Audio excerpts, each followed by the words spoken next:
বন্ধুরা, রাহুর কুপ্রভাব যেমন মানুষের জীবনের উপরে পড়তে পারে, একজন জাতক বা জাতিকার জীবনের উপরে সেটা পড়তে পারে, যেটা আমরা সহজেই তার জন্মকুণ্ডলী বিচার করে বুঝতে পারি বা দেখতে পারি। তেমনই কিন্তু এই রাহুর কুপ্রভাব একজন মানুষের বাড়ির ওপর, তার বাসস্থানের ওপর, তার বাস্তুর উপরও কিন্তু পড়তে পারে, যেটা অনেক ক্ষেত্রেই আমরা বুঝে উঠতে পারি না বা সেই সম্বন্ধে আমাদের কোনো ধারণা হয় না।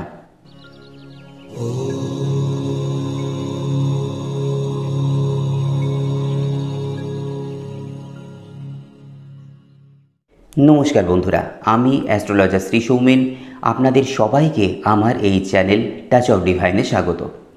বন্ধুরা, রাহুর প্রভাব সর্বত্রই কিন্তু রয়েছে এবং এই প্রভাব পজিটিভ এবং নেগেটিভ দুটোই হতে পারে। একজন জাতক বা জাতিকার ওপরে যখন রাহুর পজিটিভ এফেক্ট থাকে, প্রভাব থাকে, যেটা আমরা তার জন্মকুণ্ডলী দেখে বুঝতে পারি, তখন সেক্ষেত্রে এই রাহু তাকে প্রচুর অর্থ দিতে পারে, টাকা পয়সা দিতে পারে, খ্যাতি দিতে পারে, সমৃদ্ধি দিতে পারে এবং সফলতার চূড়ায় নিয়ে যেতে পারে। আবার যখন এই রাহুর কুপ্রভাব কোনো জাতক বা জাতিকার ওপরে পড়ছে, তখন তার জীবনে কিন্তু বিভিন্ন ধরনের সমস্যা সে ডেকে নিয়ে আসে, বিভিন্ন ধরনের বাধা বিপত্তি তাকে সম্মুখীন হতে হয়। এমনকি অনেক ক্ষেত্রে বিভিন্ন রকমের সার্জারি হতে পারে, অ্যাক্সিডেন্টও তার জীবনে কিন্তু হতে পারে। এবং এই যে রাহুর প্রভাবের কথা বলছি, ব্যক্তিগত জীবনে কোনো জাতক বা জাতিকার জীবনে যখন পড়ে, সেটা কিন্তু আমরা তার জন্মকুণ্ডলী দেখে বা জন্মকুণ্ডলী বিচার করে সহজেই বুঝে যাই। কিন্তু অনেক ক্ষেত্রে এই রাহুর কুপ্রভাব আমাদের বাসস্থানের ওপরেও কিন্তু পড়ে। আমরা যেখানে বাস করছি, যে বাড়িতে, যে ঘরেতে, সেখানেও এই রাহুর কুপ্রভাব পড়তে পারে। কিন্তু অনেক ক্ষেত্রেই সে সম্বন্ধে আমাদের কোনো ধারণা থাকে না, আমরা বুঝে উঠতেও পারি না। তো আজকের এই ভিডিওতে আমি সেই সমস্ত বিষয়গুলো নিয়ে আলোচনা করব। তবে সে বিষয়ে যাওয়ার আগে প্রথমেই যেটা বলবো, যারা আমার নতুন দর্শক বন্ধু, যারা প্রথমবার এই চ্যানেলটিকে বা ভিডিওটিকে দেখছেন, এরকম ধরনের ভিডিও পেতে এই চ্যানেলটিকে সাবস্ক্রাইব করতে ভুলবেন না এবং পাশে থাকা বেল আইকনটিকেও আপনারা প্রেস করে দেবেন, যাতে আমি যখনই কোনো নতুন ভিডিও আপলোড করি তার নোটিফিকেশন আপনারা পেয়ে যান। আর যদি ভিডিওগুলো ভালো লাগে, অবশ্যই লাইক শেয়ার করতে ভুলবেন না বন্ধুরা। তো চলে আসি আজকের মূল বিষয়। তো যেটা নিয়ে বলছিলাম, যে রাহুর আমাদের কুপ্রভাব কিন্তু পড়তে পারে আমাদের বাসস্থানে, আমাদের ঘরেতে এবং আমাদের বাস্তুভিটেতে। এবং অনেক ক্ষেত্রেই সে সম্বন্ধে আমাদের কোনো খুব একটা ধারণা থাকে না বা বুঝে উঠতে পারি না। তো এখানে আপনারা কি করে বুঝবেন যে আপনারা যেখানে রয়েছেন বা যে বাড়িতে বাসস্থান বা বসবাস করছেন সেখানে রাহুর কুপ্রভাব পড়ছে? প্রথমত দেখতে পাবেন, এই সমস্ত বাড়িঘরের ভেতরকার যে পরিবেশ, সেটা কিন্তু একটু অন্যরকম হয়। অনেক ক্ষেত্রে বন্ধুরা লক্ষ্য করবেন যে আপনারা যখন বাড়ির বাইরে থাকছেন, আপনাদের কিন্তু মুড ভালো থাকছে, আপনাদের মন ভালো থাকছে, আপনারা খুব ফ্রিলি কাজকর্ম করছেন, চিন্তাভাবনা করছেন। কিন্তু যখনই আপনারা বাড়ির ভেতরে প্রবেশ করছেন, ঘরের মধ্যে আসছেন, তখনই যেন সেখানে পরিবেশটা, সেখানকার বাতাস যেন একটা ভারী ভারী বলে মনে হচ্ছে। আপনাদের মনে হচ্ছিল যেন বাইরে থাকলেই ভালো হয়। অনেক সময় হয়, দেখবেন এটা। তো এইখানেও কিন্তু এই রাহুর প্রভাব থেকে থাকে। বাড়িতে একরকম পরিবেশ এবং বাড়ির বাইরে একরকম পরিবেশ। বাড়ির ভেতরে যখনই আপনি প্রবেশ করলেন, অনেক ক্ষেত্রে আপনার কিন্তু মন মানসিকতা ভালো থাকছে না। হঠাৎ করে আপনাদের মুড সুইং করতে শুরু করছে। হয়তো হঠাৎ করে আপনাদের মধ্যে রাগ মেজাজ তৈরি হয়ে যাচ্ছে। অথচ আপনি যখন বাড়ির বাইরে ছিলেন, তখন আপনি ভালো ছিলেন, তখন হয়তো সব কিছুই আপনার ভালো লাগছিল। তো এটা রাহুর কুপ্রভাবের জন্য হয়ে থাকে। এর পাশাপাশি আর কি হতে পারে, দেখবেন অনেক ক্ষেত্রে এই সমস্ত বাড়িঘরদরের মধ্যে বাইরের লোক, যারা আত্মীয় বলুন, পরিজন বলুন বা বন্ধুবান্ধব বলুন, যে কোনো বাইরের লোক, অনেক ক্ষেত্রে দেখবেন একবার আসার পরে খুব একটা আসতে চায় না। অর্থাৎ আপনার যারা রিলেটিভ রয়েছে, তারা কিন্তু খুব একটা সেই বাড়িতে আসতে চাইছে না, যে কোনো কারণে হোক। এটা নয় যে আপনি তাদেরকে আপ্যায়ন করেন না বা আপনার মধ্যে সেই আতিথেয়তা যেটা থাকে, যেটাকে আপনি তাদের যত্ন নিচ্ছেন না বা তাদের আপনারা ভালো মতো টেক কেয়ার করছেন না, ব্যাপারটা কিন্তু এরকম না। কিন্তু পরিবেশটাই এমন যে যার জন্য হয়তো বাইরের মানুষ সেখানে হয়তো খুব একটা পা দিতে পছন্দ করছেন না সেই ফিটেতে। এটাও কিন্তু রাহুর কুপ্রভাবের ফলে হয়ে থাকে। এর পাশাপাশি কি হতে পারে, অনেক ক্ষেত্রে দেখবেন অনেক বাড়ি এমন রয়েছে যেখানে প্রচুর পোকামাকড়ের উপদ্রব। দেখবেন টিকটিকি, ইঁদুর, আরশোলা, মানে এরকম ধরনের যে সমস্ত ইনসেক্টসগুলো রয়েছে, কীটপতঙ্গ রয়েছে, তাদের প্রচুর একটা সেখানে একটা জমায়েত হয়ে রয়েছে। আপনারা হয়তো তাড়াচ্ছেন, হয়তো বিষ দিচ্ছেন বা যে কোনো কারণে হোক, কিন্তু বারবারে সেগুলো কিন্তু ফিরে আসছে সেই একই জায়গাতে। বাড়ি থেকে সেগুলোকে আপনি সরাতে পারছেন না। এটার পেছনেও কিন্তু থাকে এই রাহুর কুপ্রভাব। এছাড়া আর কি হতে পারে? অনেক ক্ষেত্রে দেখবেন একটা বাড়ি থাকে যেখানে প্রচুর পরিমাণে ঝুল হয়, দেওয়ালে যেগুলো হয়ে থাকে ছাদের দিক থেকে ঝোলে দেখবেন, এবং সেটা এত ফ্রিকুয়েন্টলি হয়, আপনি আজকে ঝেড়ে পরিষ্কার করে দিচ্ছেন, দেখবেন 2-3 দিনের মধ্যে কি 1 সপ্তাহের মধ্যেই হয়তো আবার সে ভরে যাচ্ছে। আপনি বারবার সেগুলোকে পরিষ্কার করছেন, সেই সমস্ত মাকড়সার জাল বা ঝুল যেগুলোকে আমরা বলছি, কিন্তু কিছুদিনের মধ্যেই খুব তাড়াতাড়ি সেগুলো আবার গ্রো করছে, সেগুলো আবার চারিদিকে ছড়িয়ে পড়ছে। তো এই যে জিনিসগুলো, এগুলোও কিন্তু সংকেত দেয় আপনার বাড়িতে, আপনার বাস্তুতে রাহুর প্রভাব রয়েছে। এবং অনেক ক্ষেত্রে আবার এরকমও দেখা যাবে যে বাড়িতে বা যে এই বাস্তুর মধ্যে রাহুর প্রভাব রয়েছে, সেখানে যারা বসবাস করছে, যে ফ্যামিলি রয়েছে, তাদের নিজেদের মধ্যে বনিবনা খুব একটা থাকবে না। ফ্যামিলি মেম্বারদের মধ্যেই দেখবেন সবসময় একটা অশান্তি লেগে রয়েছে, চেঁচামেচি, ঝগড়াঝাঁটি, সেখানে একটা শান্তির অভাব তৈরি হয়। এইগুলোর পেছনে কিন্তু থাকে এই রাহুর প্রভাব। এবং শুধু তাই নয়, ফ্যামিলি মেম্বার তো রয়েছে, এবং আপনার বাড়ির আশেপাশে যে সমস্ত প্রতিবেশী আপনার রয়েছে, তাদের সাথেও আপনার সম্পর্ক ঠিক হচ্ছে না। কোনো না কোনোভাবে তাদের সাথে আপনাদের মতবিরোধ তৈরি হচ্ছে, ঝগড়াঝাঁটি, অশান্তি হচ্ছে। তো এই যে বিষয়গুলো, এইগুলো কিন্তু দেখলে বোঝা যায় যে সেই বাড়ির ওপরে, সেই বাস্তুর ওপরে, সেই ভিটের ওপরে রাহুর কিন্তু কুপ্রভাব রয়েছে। এছাড়া আর কিভাবে বোঝা যায়? দেখবেন অনেক ক্ষেত্রে একটু পুরনো ধরনের বাড়ি হলে সেখানে যদি দেওয়ালের মধ্যে ক্র্যাক থাকে, দেওয়ালটা হয়তো একটা জায়গা থেকে ফাটল ধরেছে, অথবা হয়তো দেওয়াল থেকে অনেক সময় কোনো চাই ভেঙে পড়ছে, সেখানে হয়তো রং চটে গেছে, এই সমস্ত যে জায়গাগুলো, এইগুলোর ভেতরে রাহুর প্রভাব কিন্তু সবথেকে বেশি থাকে। অনেক ক্ষেত্রে দেখবেন আপনার বাড়ির বাইরে চারিদিকে আপনার যে জমি রয়েছে, সেখানে হয়তো বাউন্ডারি ওয়াল দেওয়া রয়েছে, পাঁচিল দেওয়া রয়েছে বাউন্ডারির, সেখানে হয়তো দেখবেন কোনো জায়গাতে ক্র্যাক হয়ে রয়েছে, আপনি হয়তো লক্ষ্য করেননি। এটাও কিন্তু সেই লক্ষণ, সেই ইঙ্গিত যে আপনার ওই জায়গাতে রাহুর কুপ্রভাব রয়েছে। এর পাশাপাশি কি হয়? এর পাশাপাশি আরও কিছু লক্ষণ রয়েছে, যেটা আমি আগেই বললাম, যে দেখবেন এই সমস্ত বাড়িতে যারা বসবাস করছে, তাদের মন মানসিকতা কারোর ভালো থাকছে না। এদের ক্ষেত্রে অনেক ক্ষেত্রে দেখবেন যে যারা হয়তো বাচ্চা রয়েছে, যারা হয়তো পড়াশোনা করছে, তাদের ঠিকমতো পড়াশোনা হচ্ছে না, তারা হয়তো ঠিকমতো সেই জায়গা থেকে সাকসেস পাচ্ছে না। যারা হয়তো চাকরি বাকরি করছেন, সেখানে দেখবেন অনেক ক্ষেত্রে বিভিন্ন রকম সমস্যা তৈরি হচ্ছে, ঠিকমতো তাদের উন্নতি ঘটছে না। বাকি সবার উন্নতি হচ্ছে, কিন্তু তার হচ্ছে না। অনেক ক্ষেত্রে বিবাহিত জীবনে বিভিন্ন রকম প্রবলেমও সেখানে তৈরি হচ্ছে। এই সমস্ত ব্যাপারগুলো কিন্তু যে শুধু আমাদের জন্মকুণ্ডলী থেকে আসছে তা নয়, সেটা তো বিচার করা অবশ্যই প্রয়োজন, যে তার প্রত্যেক ব্যক্তির নিজস্ব জন্মকুণ্ডলীতে কী লেখা রয়েছে। কিন্তু অনেক ক্ষেত্রে এই সমস্ত বিষয়গুলোর পেছনে এই রাহুর প্রভাবও কিন্তু থাকে। তাই আজকে এই সমস্ত প্রভাবগুলো থেকে আপনারা কি করে বাঁচবেন, নিজেরা কিভাবে নিজেদের এই রেমেডিগুলো করবেন, প্রতিকারগুলো করবেন, আজকে সে বিষয়ে আলোচনা করব। তবে সেখানে যাওয়ার আগে প্রথমে আমি জানতে চাইব, আমার দর্শক বন্ধুদের মধ্যে কে কোথা থেকে এই ভিডিওটি দেখছেন, সেটা অবশ্যই একটু লিখে জানাবেন। তো চলে আসব আজকে এই প্রতিকারের পর্বে। প্রতিকার আপনারা নিজেরা কিভাবে করবেন। এক্ষেত্রে বন্ধুরা, প্রথমে যেটা দরকার সেটা হচ্ছে আপনার বাড়িকে খুব পরিষ্কার পরিচ্ছন্ন রাখতে হবে। অর্থাৎ অনেক ক্ষেত্রে দেখবেন আমরা বাড়ির মধ্যে অনেক উল্টোপাল্টা জিনিস জমিয়ে রাখি, যেটা হয়তো আমাদের প্রয়োজন নেই। অনেক ক্ষেত্রে দেখবেন প্রচুর ছেঁড়া জামা কাপড়, যেগুলো হয়তো বাতিল হয়ে গেছে, সেগুলোকেও আমরা কোনো জায়গাতে রেখে দিচ্ছি জমিয়ে। তো এগুলো রাখা যাবে না। যদি আপনার প্রয়োজন পড়ে, যেটা একটা দুটো যদি সেরকম প্রয়োজন হয়, সেটাকে রাখুন। বাকিগুলোকে আপনি বাড়ি থেকে বের করে দিন, বা এমন কোনো জায়গাতে রাখুন যেটা সচরাচর চোখের সামনে আসবে না। কারণ এই সমস্ত যে ক্লাটার্সগুলো, এই সমস্ত যে বাতিল জিনিসগুলো যদি জমা থাকে, সেখানে কিন্তু রাহুর প্রভাব পড়ে, সেখানে রাহুর দৃষ্টি পড়ে। তো এই জিনিসগুলোকে আপনাদেরকে পরিষ্কার পরিচ্ছন্ন রাখতে হবে। এর পাশাপাশি কি, অনেক ক্ষেত্রে দেখবেন বাড়িতে পুরনো যন্ত্রাংশ, ইলেকট্রনিক্স, যেগুলো হয়তো খারাপ হয়ে গেছে, যেগুলো হয়তো আপনি ইউজ করেন না, অথচ সেগুলোকে জমা করে রেখে দিয়েছেন, বাড়ি থেকে সেগুলোকে বের করছেন না। এই জিনিসটা যেন না হয়। তো এরকম ধরনের অনেকের বাড়িতেই থাকে যে ইলেকট্রনিক্স জিনিস খারাপ হয়ে পড়ে রয়েছে বা একদম অকেজো, সেগুলোকে আপনারা বাতিল করছেন না, সেগুলোকে বাড়িতে রেখে দিচ্ছেন। তো এই জিনিসগুলো খুব খারাপ, এগুলোকেও আপনাদেরকে কিন্তু বাড়ি থেকে পরিষ্কার করতে হবে, এগুলোকে ফেলে দিতে হবে। অনেক ক্ষেত্রে দেখবেন বাড়িতে বন্ধ হয়ে যাওয়া ঘড়ি সেখানে কিন্তু বাড়িতে রয়েছে। সেটা হয়তো খারাপ হয়ে গেছে বা দীর্ঘদিন হয়তো আপনি ব্যাটারি চেঞ্জ করেননি। তো এইগুলো যেন না হয়, এই যে বন্ধ ঘড়ি সেটা আপনাদের উন্নতিকে বাধাপ্রাপ্ত করবে, বাধা দেবে। দেখবেন সেখানে ভাগ্যোন্নতি হচ্ছে না, যারা হয়তো কাজকর্ম করছেন তাদের সেখানে হয়তো ঠিকঠাক মতো প্রমোশন হচ্ছে না, উন্নতি হচ্ছে না, বাচ্চাদের পড়াশোনার ক্ষেত্রে বাধা। তো এরকম বন্ধ হয়ে যাওয়া ঘড়ি যদি বাড়িতে থাকে সেটা কিন্তু মোটেও ভালো জিনিস নয়। যদি আপনি পারেন তো সেটাকে ইউজ করুন ভালো সারিয়ে, না হলে সেটাকে কিন্তু বাতিল করুন, বাড়ি থেকে বের করুন।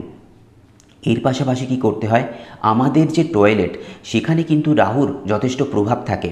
তাই এই টয়লেট, বাথরুম, পায়খানা যেগুলো রয়েছে সেগুলোকে পরিষ্কার করতে হবে এবং যদি সম্ভব হয় নিজেরা করবার চেষ্টা করবেন, ফ্যামিলির যে কেউ, সেটা হচ্ছে সবথেকে বেটার। বাইরের লোক দিয়ে পরিষ্কার করানোর থেকে নিজেরা করাটা সেটা এক্ষেত্রে বেটার হবে। এবং চেষ্টা করবেন বিশেষ করে শনিবার দিন যদি এটা করতে পারেন। বাথরুম, পায়খানা, টয়লেট যাই বলুন না কেন, এটাকে নিট ক্লিন রাখাটা খুব প্রয়োজন। সেখানে যদি নোংরা হয়ে থাকে, দীর্ঘদিন হয়তো পরিষ্কার হচ্ছে না, এই সমস্ত জায়গাতে রাহুর প্রভাব সবথেকে বেশি সেখানে কার্যকর হয়ে যায়। তো এইটাকে সবসময় পরিষ্কার রাখতে হবে। এর পাশাপাশি আমাদের দেখবেন অনেকের টেন্ডেন্সি রয়েছে, কোনো যদি সিঁড়ি থাকে সিঁড়ির নিচে আমরা কিন্তু একটা গুদাম ঘর বানিয়ে ফেলি ছোটোখাটো। যত রাজ্যের আবর্জনা, যত রাজ্যের বাতিল জিনিসপত্র মোটামুটি আমরা ডাঁই করে সেখানে জমা করে দিই। তো এই যে সিঁড়ির নিচে এই সমস্ত জায়গাগুলোকেও কিন্তু পরিষ্কার করতে হবে। এখানে কিন্তু কোনো রকমভাবে কোনো স্তূপাকার করে আমরা জঞ্জাল বা বাতিল জিনিসপত্র জমা রেখে দিলাম বাড়ির ভেতরে, সেটা যেন না হয়। এর পাশাপাশি আরও একটা জায়গা রয়েছে যেটাকে আমরা অনেক ক্ষেত্রেই ইগনোর করি, সেটাকে হয়তো আমরা লক্ষ্য দিই না। সেটা হচ্ছে আমাদের বেডরুমের যে বিছানাটা, বিছানার ওপরে তো আমরা খুব চাকচিক্য করে রাখছি, সেখানে হয়তো বেডশিট বা চাদর আমরা চেঞ্জ করছি, পরিষ্কার রাখছি, কিন্তু এই খাটের নিচে যাবতীয় জিনিস, যাবতীয় আমাদের অপ্রয়োজনীয় জিনিস সেখানে হয়তো ডাঁই করে রাখা রয়েছে। তো এই জায়গাটা বন্ধুরা মনে রাখতে হবে, এইখানে কিন্তু সবথেকে বেশি রাহুর প্রভাব দেখা যায়। তাই খাটের নিচে, বেডের নিচে যে জায়গা সেটাকে সবসময় পরিষ্কার রাখবেন। যা কিছু বাতিল জিনিসপত্র এক্সট্রা হচ্ছে, মানে একদম বস্তাবন্দি করে সেখানে ভরে রেখে দিলাম নোংরা করে, সেটা যেন না হয়। এক্ষেত্রে কি হয়, এক্ষেত্রে শরীরের উপরে এর প্রভাব পড়ে। রাহুর প্রভাব তো রয়েছেই, এবং রাহুর প্রভাবের মধ্যে দেখা যায় শরীর অসুস্থতা, শরীরে এনার্জির অভাব সেগুলো কিন্তু তৈরি হয়। এবং অনেক ক্ষেত্রে দেখবেন যদি হাজব্যান্ড ওয়াইফ যদি খাটে শোন, তার নিচে যদি এরকম ক্লাটার্স জমে থাকে, নোংরা জমিয়ে রাখেন, সেক্ষেত্রে তাদের সম্পর্কের মধ্যেও কিন্তু তার একটা নেগেটিভ প্রভাব পড়ে। তো এক্ষেত্রে এটাকে পরিষ্কার পরিচ্ছন্ন রাখাটা খুব জরুরি। এবং এর পাশাপাশি কি করবেন, দেখবেন অনেক ক্ষেত্রে এই যে প্রথমেই বললাম যে বাড়ির ভেতরে প্রবেশ করলেই একটা যেন গুরুগম্ভীর একটা পরিবেশ, বাতাস যেন ভারী হয়ে রয়েছে, মুড ঠিক থাকছে না, মন মানসিকতা, এরকম যাদের ফিল হয়, এবং প্রত্যেকেই যাদের বাড়িতে এরকম ধরনের রাহুর প্রভাব আপনারা দেখতে পাচ্ছেন, প্রথম যেটা আপনাদেরকে করতে হবে, আপনারা যে ঘর মোছার যে জলটা ইউজ করেন সেখানে চেষ্টা করবেন একটু রক সল্ট বা সন্ধব লবণ যেটা রয়েছে 1 চামচ দিয়ে দিতে, এবং সেই জল দিয়ে পুরো বাড়িটা আপনারা পরিষ্কার করুন। যদি সম্ভব হয় রেগুলার করুন, না হলে অন্তত সপ্তাহে 2 থেকে 3 দিন আপনারা সেটা পরিষ্কার করুন এই জল দিয়ে। এবং অনেক ক্ষেত্রে যদি সন্দব লবণ না পাওয়া যায়, বা অনেক ক্ষেত্রে সন্দব লবণের সাথে আপনারা যেটা করতে পারেন, যে সপ্তাহে হয়তো 2 দিন সন্দব লবণ দিয়ে করলেন, একদিন এই জলের মধ্যে আমরা যে কফি খাই সেই কফির গুঁড়ো একটুখানি সামান্য পরিমাণ মিশিয়ে দিন, 1 চামচ কি হাফ চামচ, এবং সেই জলটা দিয়ে আপনারা পরিষ্কার করুন মেঝেটা। সেটার থেকেও কিন্তু এই নেগেটিভ যে ব্যাপারগুলো সেগুলো অনেকটা পরিষ্কার হয়ে যায়। এর পাশাপাশি খাটের নিচে যাদের এরকম জড়ো করে রাখেন এই সমস্ত নোংরাপত্র, সেগুলোকে তো পরিষ্কার করতেই হবে। চেষ্টা করবেন কোনো একটি কাঁচ বা ক্রিস্টালের বাটিতে জল দিয়ে তার মধ্যে একটু লবণ ফেলে দিন, এই আমাদের রক সল্ট বা সন্ধব লবণ, এবং সেটা এই খাটের নিচে রেখে দিন, এবং সপ্তাহে 1 দিন করে সেটা চেঞ্জ করুন। যদি সম্ভব হয় সপ্তাহে 2 দিনও আপনারা চেঞ্জ করে দিতে পারেন, এবং সেই জলটাকে বাড়িতে নয় বাড়ির বাইরে কোনো জায়গাতে ফেলে দিন, সেটাও আপনাদের জন্য একটা ভালো জিনিস হতে পারে। এছাড়া যেটা প্রথমেই বললাম যে আপনাদের যে টয়লেট রয়েছে, বাথরুম রয়েছে, সেটাকে পরিষ্কার পরিচ্ছন্ন রাখতে হবে, এবং সেখানেও আপনারা চেষ্টা করবেন একটা ছোট বাটিতে, কাঁচের বাটিতে হলে বেটার হয়, সেখানে কিছুটা এই সন্ধব লবণ বা রক সল্ট নিয়ে আপনারা কোনো জায়গাতে রেখে দিন। এবং যখন দেখবেন অনেক ক্ষেত্রে এটা হয়তো গলে গলে যাচ্ছে বা অনেক দিন হয়ে গেছে, 1 সপ্তাহ হয়ে গেছে, সেটাকে চেঞ্জ করে আবার একটু নতুন ভরে রেখে দিন, এটাও ভালো কাজ করবে সেক্ষেত্রে। এর পাশাপাশি যেটা করতে হবে আপনাদেরকে, বাড়িতে একটু মন্ত্র পাঠ করুন, স্তোত্র পাঠ করুন। যদি নিজে না করতে পারেন, অন্তত আপনারা মোবাইলে হোক কোনো স্পিকারে হোক সেটা আপনারা চালিয়ে দিন। যে কোনো ধরনের ভালো স্তোত্র বলতে গান নয়, স্তোত্র বলতে মন্ত্রোচ্চারণ, শুদ্ধ মন্ত্র সেখানে উচ্চারিত হবে। সেই ভাইব্রেশন কিন্তু বাড়িতে নেগেটিভিটিকে দূর করতে অনেকটা কাজে লাগে। যদি কিছু না পান, অন্তত হনুমান চালিসা আপনারা চালিয়ে দিতে পারেন। যদি কিছু না পান, অন্তত মহামৃত্যুঞ্জয় মন্ত্র সেটাও আপনারা স্পিকারে ফোনেতে চালিয়ে দিতে পারেন প্রত্যেক দিন, সকালবেলা এবং সন্ধেবেলা যদি সম্ভব হয় দুবেলা আপনারা করুন। সেটার মাধ্যমেও কিন্তু বাড়ি থেকে এই সমস্ত নেগেটিভিটি বা রাহুর যে প্রভাব সেটা কিন্তু কমাতে সাহায্য করে। এছাড়া বাড়িতে পুজো পাঠ তো করা উচিতই, তার সাথে যেটা করবেন, রাহুর সবথেকে ভালো রেমেডি হতে পারে গণেশের পুজো করলে। তো সেক্ষেত্রে আপনারা গণেশজির পুজো করুন, যদি রেগুলার না হয় অন্তত বৃহস্পতিবার করুন, অথবা যে কোনো চতুর্থী তিথিতে আপনারা কিন্তু গণেশজির ভালো করে পুজো করতে পারেন। সেখানে তাকে হলুদ ফুল, দূর্বা অবশ্যই, এবং তার সাথে লাড্ডু দিয়ে তার প্রিয় যে জিনিসপত্রগুলো সেগুলোকে দিয়ে তার ভালো করে আরাধনা করুন। এর মাধ্যমেও কিন্তু এই রাহুর প্রভাব থেকে আমরা বাঁচতে পারি এবং সমস্ত বাধাবিঘ্ন সেখানে কিন্তু দূর হতে পারে। এবং এর পাশাপাশি আমরা আরও কী করতে পারি, এক্ষেত্রে যেটা মনে রাখতে হবে, আমাদের নিজেদেরকেও কিন্তু পরিষ্কার পরিচ্ছন্ন থাকতে হবে। অন্তত ভালো করে স্নান করা, পরিষ্কার জামা কাপড় পরা, এই জিনিসগুলো কিন্তু দরকার। যত বেশি নোংরা থাকবে, যত বেশি এইরকম ধরনের জিনিসপত্র থাকে, সেখানে রাহুর প্রভাব সবথেকে বেশি পড়ে। তাই আমাদেরকে বাড়িটাকেও যেমন পরিষ্কার রাখতে হচ্ছে, এই সমস্ত জায়গাগুলো বললাম সেগুলোকে যেমন আমরা পরিষ্কার করতে হবে, তার পাশাপাশি আমাদেরকে নিজেদেরকেও কিন্তু পরিষ্কার পরিচ্ছন্ন থাকতে হবে। তবে আমাদের ওপর থেকে কিন্তু রাহুর এই যে কুপ্রভাব সেটা কমবে। এবং এর পাশাপাশি বাড়িতে যদি দেখেন যে কোনো জায়গা থেকে হয়তো চটা খসে পড়ছে দেওয়াল থেকে, বা দেওয়ালে হয়তো ক্র্যাক তৈরি হয়েছে, হয়তো রঙটা চটে গেছে, এই সমস্ত জায়গাগুলোকে যত তাড়াতাড়ি সম্ভব মেরামত করার খুব প্রয়োজন। এবং বাড়ির বাউন্ডারি লাইনেও, সেখানে বাইরে হয়তো পাঁচিল দেওয়া রয়েছে, সেখানে হয়তো ক্র্যাক হয়ে রয়েছে যেটা হয়তো লক্ষ্য পড়েনি, সেগুলোও যদি থেকে থাকে সেগুলোকেও যত তাড়াতাড়ি সম্ভব মেরামত করার কিন্তু যথেষ্ট প্রয়োজন রয়েছে। এর মাধ্যমেও আমরা এই প্রভাবটাকে কমাতে পারি। এবং এর পাশাপাশি যেটা দরকার সেটা হচ্ছে কালার। আমরা কি ইউজ করব? আমরা ব্রাইট কালার ইউজ করব। উজ্জ্বল রং আমাদেরকে ব্যবহার করতে হবে। বাড়িতে ভেতরে ঘরের মধ্যে কোনো রকম ডিপ কালার, মানে সেক্ষেত্রে হয়তো কালো, কোনো রকম বেগুনি, নীল, যেগুলো হয়তো একটু ডিপ কালার বা একটু কালচে ঘেঁষা কালার, এরকম ধরনের কোনো কালার আমাদেরকে ইউজ করলে কিন্তু চলবে না। এগুলোকে আমাদেরকে অ্যাভয়েড করতে হবে। বরং সেই জায়গায় আপনারা পারলে হলুদ ইউজ করুন, সবুজ ইউজ করুন, সাদা, এরকম ধরনের লাইট কালার অথবা উজ্জ্বল রং, সেগুলোকে আমাদেরকে ব্যবহার করতে হবে। কারণ এই যে রাহু বলছি সেটা তো হচ্ছে ছায়াগ্রহ, তার কালারটা হচ্ছে ডার্ক। তাই আমাদেরকে এই ডার্কনেসটাকে অফ করতে হবে। তাই সেটা করতে গেলে আমাদেরকে সবসময় উজ্জ্বল রং, হালকা কালার, এরকম ধরনের জিনিসগুলোকে ব্যবহার করতে হবে। এবং একই সাথে আমাদেরকেও সেটা কিন্তু ব্যবহার করতে হবে। চেষ্টা করবেন এরকম ধরনের যাদের বাড়িতে প্রভাব রয়েছে, বা নিজের উপরও যদি আপনার এরকম ধরনের কোনো ফিলিংস আসে নেগেটিভ, চেষ্টা করবেন কালো রং, বেগুনি রং, ডিপ ব্লু কালার, নীল রং, এই সমস্ত কালার, ধূসর রং, এইগুলোকে অ্যাভয়েড করার জন্য। বরং তার জায়গায় আপনারা একটু লাইট কালার, একটু সোবার কালার করুন, সেগুলো আপনাদের জন্য কিন্তু বেটার হবে। তো যেটা দরকার সেটা হচ্ছে বাড়ির বিভিন্ন জায়গাতে উজ্জ্বল রঙের আলো দেওয়ার, অর্থাৎ আমাদের যে অন্ধকারময় জায়গা সেগুলোকে আলোকিত করতে হবে, ডার্কনেসটাকে কমাতে হবে। কারণ এই যে বললাম, রাহু মানেই হচ্ছে ছায়াগ্রহ, ছায়া। তো এটাকে আমাদেরকে যদি কমাতে হয়, সেখানে আলোর ব্যবহারও কিন্তু আমাদের বাস্তুতে, আমাদের বাড়ির ভেতরে প্রপারলি কিন্তু করতে হবে। তাহলে এক্ষেত্রে বিভিন্ন জায়গাগুলোতে আপনারা চেষ্টা করবেন সন্ধ্যের পর সেখানে প্রত্যেকটা জায়গাতে আলো জ্বালাতে, সেখানে যেন অন্ধকার না থাকে। এবং আপনাদের বাড়িতে যদি প্রচুর রুম থাকে, ঘর থাকে, সেখানে প্রত্যেকটা ঘরকে আপনারা কিন্তু খুলে রাখবেন। অন্তত দিনে কিছুটা সময় হলেও প্রত্যেকটা জানলা দরজা সেগুলোকে কিন্তু খুলে দিতে হবে, যাতে বাইরের হাওয়া বাতাস ঘরেতে আসে, বাইরের রোদের আলো সেটাও যেন ঘরের মধ্যে প্রবেশ করে। দীর্ঘদিন ধরে কোনো ঘরকে বন্ধ করে রাখা সেটা কিন্তু খুব একটা ভালো জিনিস না। এখান থেকে কিন্তু নেগেটিভ এনার্জি ছড়ায় এবং সেখানে রাহুর প্রভাব বেশি পরিমাণে কিন্তু দেখা যায়। তাই প্রত্যেকটা ঘরেতে চেষ্টা করবেন অন্তত দিনে কিছুটা সময়ের জন্য হলেও সেগুলোকে দরজা জানলা খুলে দেবার, যাতে বাইরের হাওয়া বাতাস আলো সমস্ত কিছু প্রবেশ করতে পারে। এবং সন্ধ্যের পরেও চেষ্টা করবেন এই সমস্ত জায়গাতে আলো জ্বেলে রাখার, এবং চেষ্টা করবেন তার পাশাপাশি সপ্তাহে যদি রোজ না সম্ভব হয় অন্তত 2-3 দিন সকাল বা সন্ধেবেলা যদি আপনারা একটু বাড়িতে ধুনো দিতে পারেন, সেটাও কিন্তু আপনাদের জন্য বেটার হবে।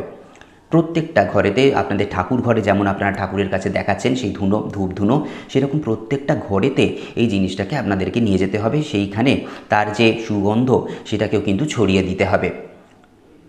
এবং বাড়ির ভিটেতে কোনো জায়গাতে কিন্তু আপনারা কখনো আবর্জনা জড়ো করে রাখবেন না, সেই জায়গাগুলোকে পরিষ্কার করে রাখবেন। হতে পারে সেটা হয়তো বাড়ির বাইরে রয়েছে কিন্তু আপনার ভিটের মধ্যেই রয়েছে, সেরকম জায়গা থেকেও এগুলোকে সরিয়ে কোনো জায়গাতে আপনারা ফেলে দিয়ে আসুন, বা যেখানে যদি ময়লা ফেলার গাড়ি আসে সেখানে আপনারা ফেলে দিন। কিন্তু নিজের যে ভিটে, নিজের যে বাড়ি, সেটাকে আপনাদেরকে নিট ক্লিন পরিষ্কার কিন্তু রাখতে হবে।